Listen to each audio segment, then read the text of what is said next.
بسم اللہ الرحمن الرحیم الحمدللہ الذی جعلنا من المتمسکین بولایت امیر المومنین اللہم ایاک نعبد و ایاک نستعین الصلاۃ والسلام بتحیۃ والاکرام علی اشرف الانبیاء والمرسلین و اولادہ الطیبین الطاہرین المعصومین ثم الصلاۃ والسلام علی الصدیقۃ المبارکہ الراضیۃ المرضیہ عالمۃ غیر معلمہ السیدہ فاطمہ الزہراء صلوات اللہ علیہا ولعن اللہ تعالی علی اعداء اجمعین اما بعد فقد قال حق سبحانہ تعالی فی کتاب المجید و فرقان الحمید بسم اللہ الرحمن الرحیم انا اعطیناک الکوثر۔ ناظرین گرامی قدر، سامعین محترم، آج کی یہ مجلس، آج کی یہ گفتگو، یہ نشست بعنوان سرکار سبز قبا سرکار حضرت امام حسن مجتبیٰ کے عنوان سے آپ کی سماعتوں کو ہدیہ کی جا رہی ہے۔ دعائے خداوند متعال ولایت علی چینل 313 کی اس توفیقات میں اضافہ فرمائے کہ وہ یوں ہی فضائل محمد و اہل بیت محمد اور مصائب آل محمد کی تشہیر کے لیے اپنا کلیدی کردار ادا کرتے رہیں اور آج کے اس ترقی یافتہ دور میں اپنی ذمہ داری بطریق احسن سر انجام دیتے رہیں۔ مومنین اکرام، گفتگو کا مرکز و محور ہے سرکار حضرت امام حسن مجتبیٰ علیہ السلام۔ سرکار پہ گفتگو کرنے سے پہلے میں یہ گزارش ضرور کروں گا کہ اکثر میں نے جب بھی امام حسن مجتبیٰ کے عنوان سے کوئی مجلس ہوتی ہے تو مجلس کے اشتہار میں یا مجلس کے عنوان میں ایک لفظ لکھا جاتا ہے شہزادہ امن کا ماتم یا شہزادہ امن کی مجلس یا سرکار امن۔ یہ ٹائٹل بالکل سرکار حضرت امام حسن مجتبیٰ کے شخصیت کے ساتھ دشمن کی طرف سے لگایا ہوا ٹائٹل ہے، بے شک، تاکہ دنیا کو یہ ثابت کیا جائے کہ شاید امام حسن جو تھے وہ امن پسند تھے اور انہوں نے جنگ نہیں کی، اور معاذ اللہ حسین ابن علی نے جنگ و جدال کیا۔ تو دشمن کی تاریخ سے یہ لفظ اپنوں میں سرایت کر گیا اور اپنوں نے بغیر تحقیق کے اس لفظ کو قبول کر لیا، جبکہ یہ لفظ دشمن کی طرف سے آیا تھا۔ یہ لفظ شیعہ تاریخ کا لفظ نہیں ہے۔ ہمارے ہر امام جو ہیں وہ امن کا پیغام دیتے ہیں، امن کے علمبردار ہیں، لیکن امامت اور حجت خدا بہتر سمجھتی ہے کہ کہاں جنگ کی ضرورت ہے، کہاں معاہدے کی ضرورت ہے اور کہاں خاموشی کی ضرورت ہے۔ یہ الہی نمائندے ہوتے ہیں، تو یہ خداوند متعال کے، اللہ کے امور کے نمائندے ہیں، اور نظام کائنات کو چلانے کے لیے اگر یہ سمجھیں کہ تلوار نیام میں چلی جائے تو بھی حجت ہے، اور اگر تلوار نیام سے نکال لیں تو بھی حجت ہے۔ بے شک، یقیناً سرکار امام حسن مجتبیٰ کی جگہ پہ امام حسین ہوتے تو وہی کرتے جو امام حسن نے کیا، بے شک، اور امام حسین کے دور میں امام حسن ہوتے تو وہی کرتے جو امام حسین نے کیا۔ ہر دور علیحدہ علیحدہ تقاضا رکھتا ہے، ہر دور علیحدہ علیحدہ معاملات رکھتا ہے۔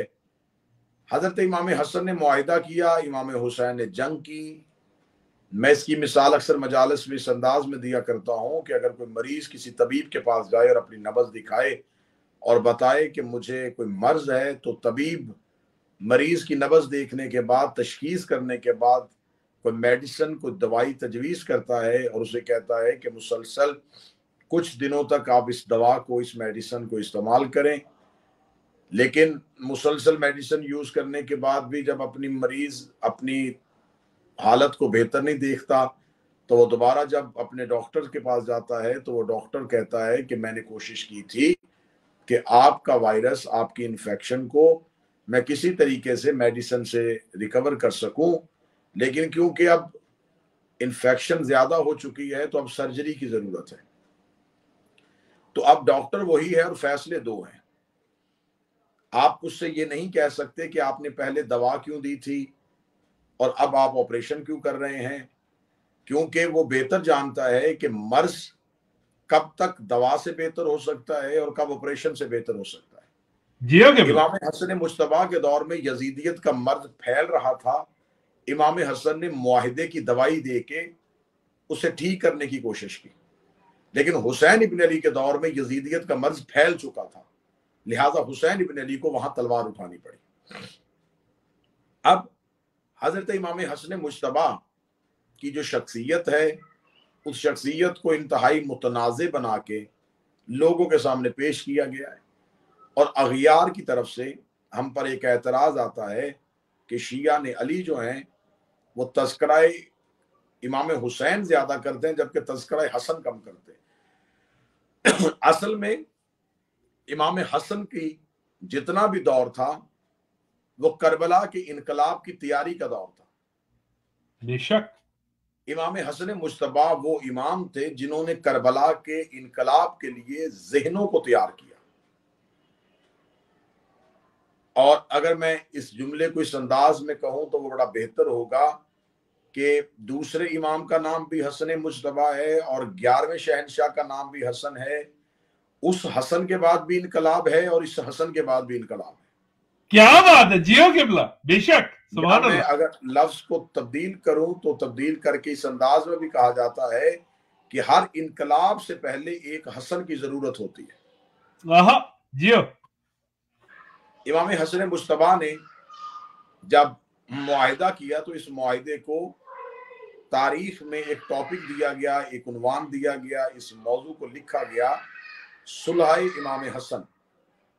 یہ لفظ صلح امام حسن جو ہے یہ دشمن نے اسے استعمال کیا کہ دیکھیں امام حسن نے صلح کر لی تھی، تو لہٰذا امام حسن کے ان کے ساتھ تعلقات اچھے تھے. تو یہ لفظ صلح جو ہے یہ آپ نے پہلی بار استعمال نہیں کیا، آپ نے تاریخ میں اس سے پہلے بھی یہ لفظ صلح استعمال کیا ہے جسے صلح حدیبیہ بولتے ہیں.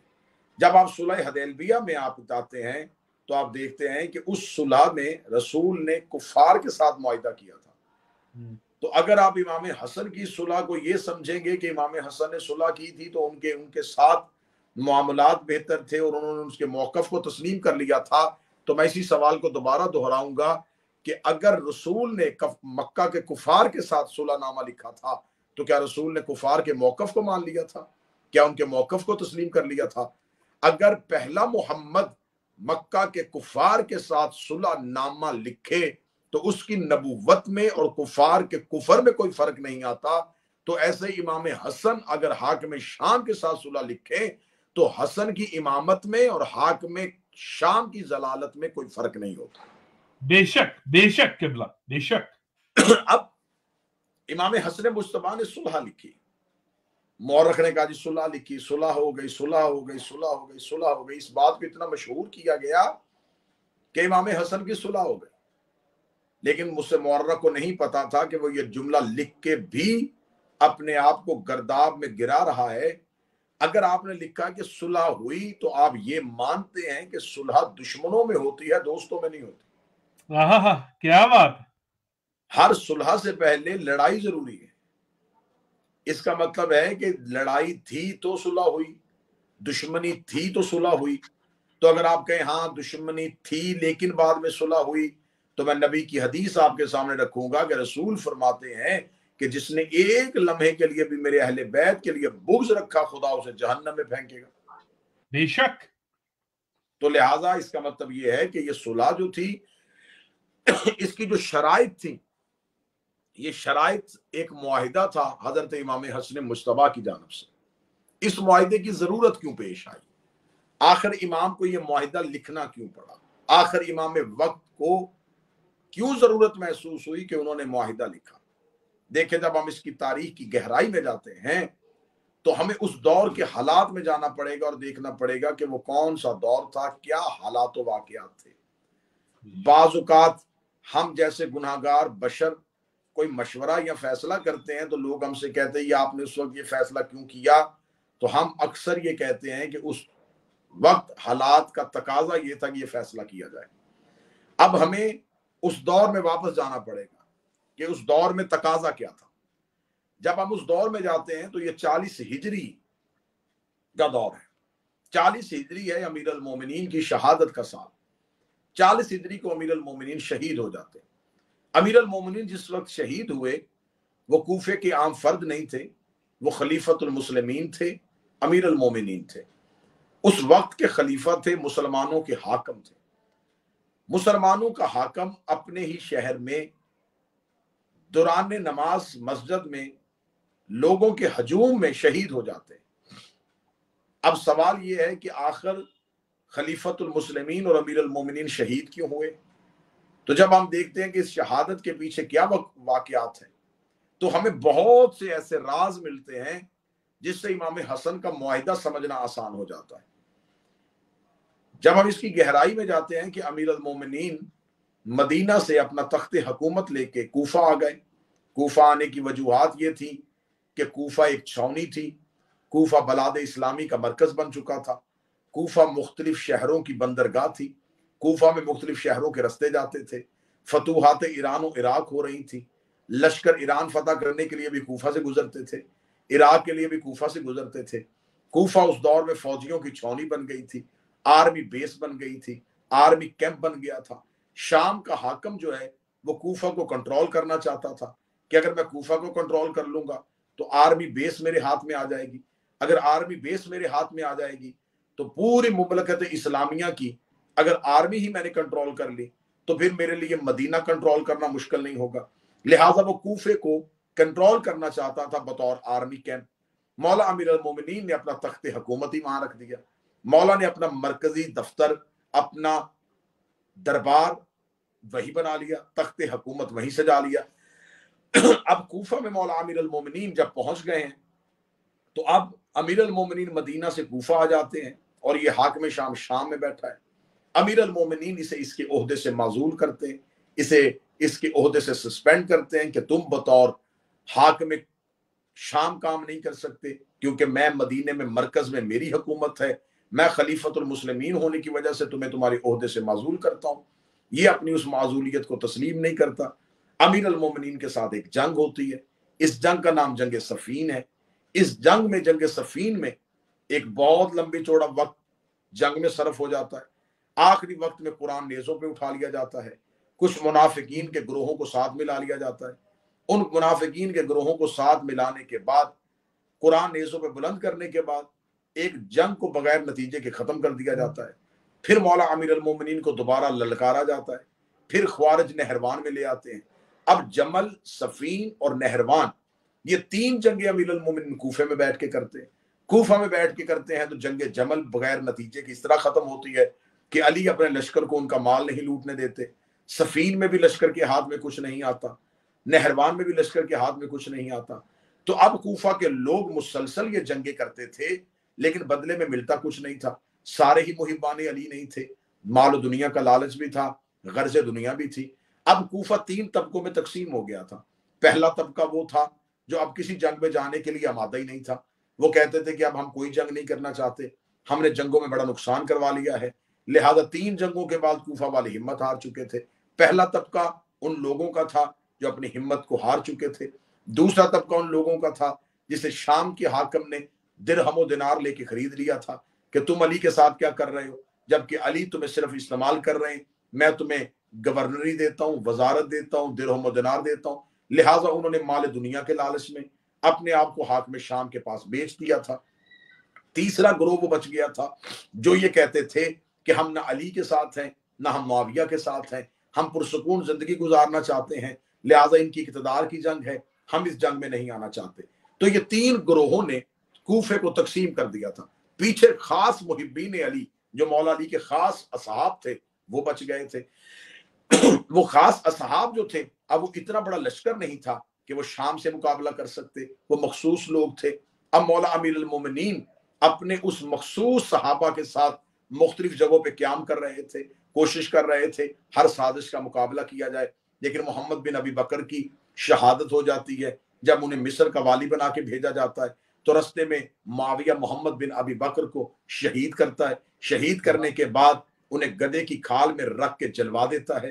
یہ واقعہ سنی کتابوں میں لکھا ہوا ہے کہ نبی کی بیوی حضرت عائشہ آخری وقت تک معاویہ سے اس بات پہ کلام نہیں کرتی تھی کہ تم نے میرے بھائی کا قتل کیا ہے۔ عبد الرحمن بن ابی بکر، ابو بکر کے بڑے بیٹے کو جب معاویہ نے بلوایا تھا تو اس وقت بھی بی بی عائشہ نے یہ کہہ دیا تھا کہ تو نے میرے ایک بھائی کو قتل کیا، دوسرے کو مروانا چاہتا ہے، اور آخری دم تک سنی کتابوں میں لکھا ہے کہ وہ ان کے لیے بددعائیں کرتی رہی۔ اب محمد بن ابی بکر کی شہادت ہو چکی تھی، مال کے اشتر کو زہر دے کے شہید کیا جا چکا تھا، تو یہ مولا امیر المومنین کے مخصوص اصحاب جو تھے وہ شہید ہو چکے تھے۔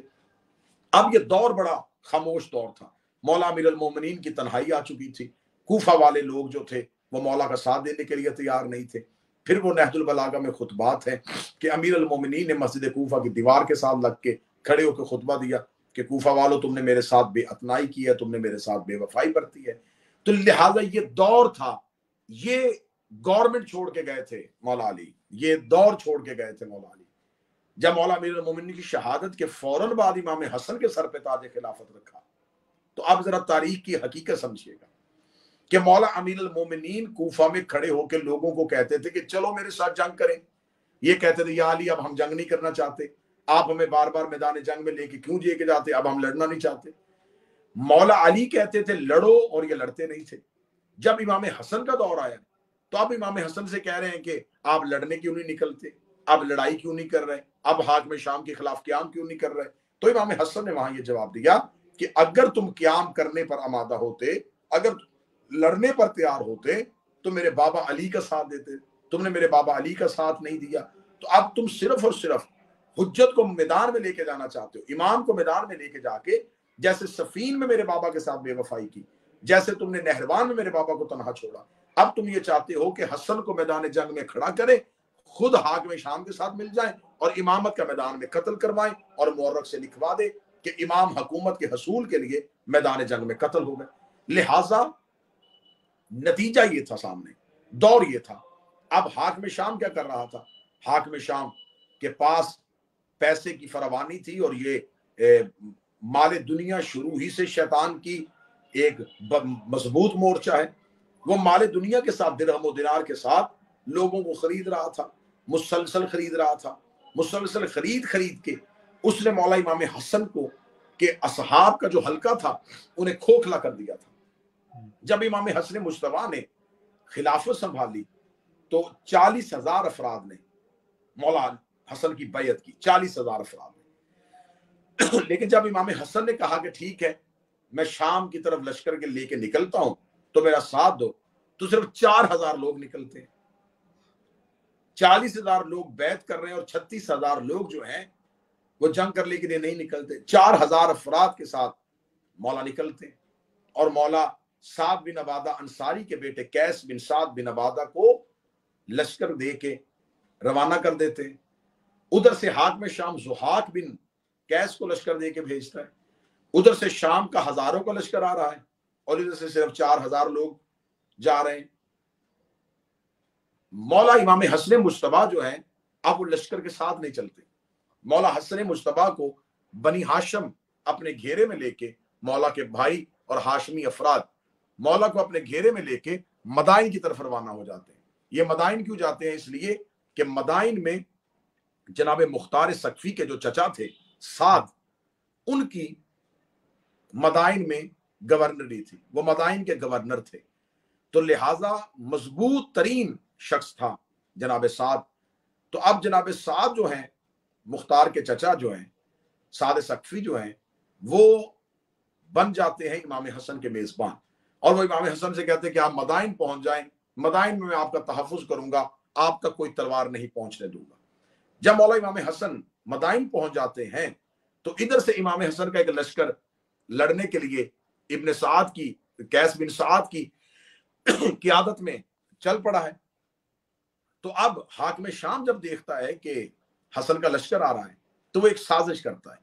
وہ سازش کیا کرتا ہے کہ وہ اپنے لشکر میں سے کچھ لوگوں کو علیحدہ کرتا ہے اور کہتا ہے کہ تم مدائن کی طرف جاؤ اور جا کے امام حسن سے علیحدگی میں ملاقات کرو، اور ملاقات کر کے ایک سازش تیار کی جاتی ہے۔ اب جب دونوں لشکر ایک دوسرے کے آمنے سامنے آنے کی تیاری میں ہوتے ہیں تو لشکروں میں یہ شور مچ جاتا ہے کہ معاویہ جو ہے اس نے ایک وفد امام حسن کی طرف بھیجا ہے، دیکھیں امام حسن کیا بتاتے ہیں۔ اگر امام حسن جنگ کریں گے، جنگ کرنے کے لیے آمادہ ہوئے تو پھر جنگ کریں گے، اور دیکھیں کہ اگر امام حسن اور معاویہ کے درمیان معاملہ طے پا جاتے ہیں تو شاید ہمیں لڑنا نہ پڑے۔